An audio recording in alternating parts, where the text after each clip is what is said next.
Chapter 1: Who's in Charge?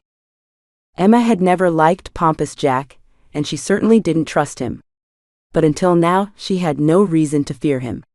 She locked eyes with the evil man. That sounded like a threat. "Oh, you so amuse me, little one. I never make threats, just promises." He stared down at her. The corners of his lips twitched up ever so slightly. "You can make this easy, or you can make it hard." "So can you." Emma brought her hand to her hip and glared, just like she'd seen her mom do when she wanted to make a point. "You're but an insignificant child. I won't tolerate you telling a man of my stature what to do. Remember my standing as His Royal Eminence." Junior stood next to Emma, but at a respectful half a step back. He served as the priest assigned to her, but this wasn't his fight.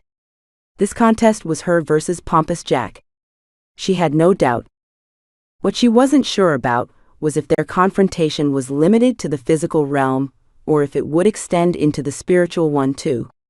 According to Gabe, her trusted mentor, Pompous Jack's glossy black appearance in the spiritual realm confirmed he'd given himself over to the devil, whose presence filled his soul. This made him a most dangerous man, perhaps almost as dangerous as the devil himself.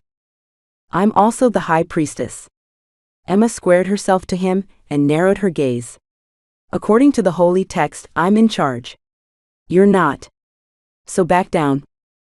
"Do you really think I care what that outdated tome says? Despite some antiquated book, I am in fact in charge.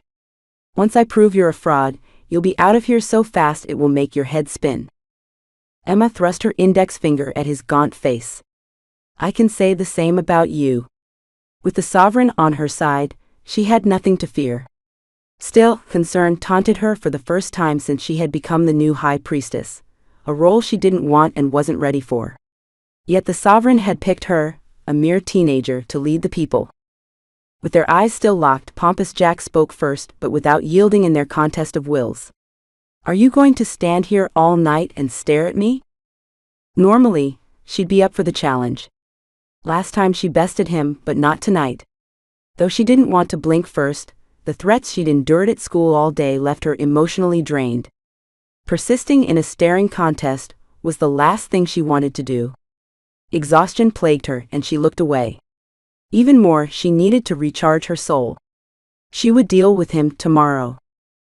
"Go to your room." He pointed a bony finger at the temple palace. "And if you know what's good for you, you'll stay out of my way." "I'll only obey the sovereign. I don't care what you say."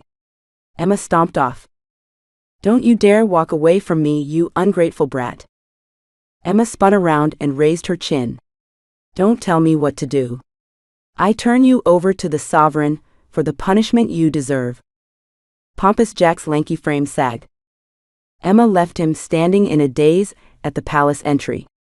She marched toward the front door, with Junior striding to catch up. He reached the door first and opened it for her. She accepted his gesture with appreciation as he guided her to her quarters.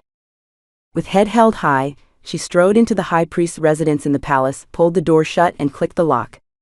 She exhaled slowly, slid to the floor, and cradled her head in her arms. "Oh sovereign, give me strength to stand against that evil man."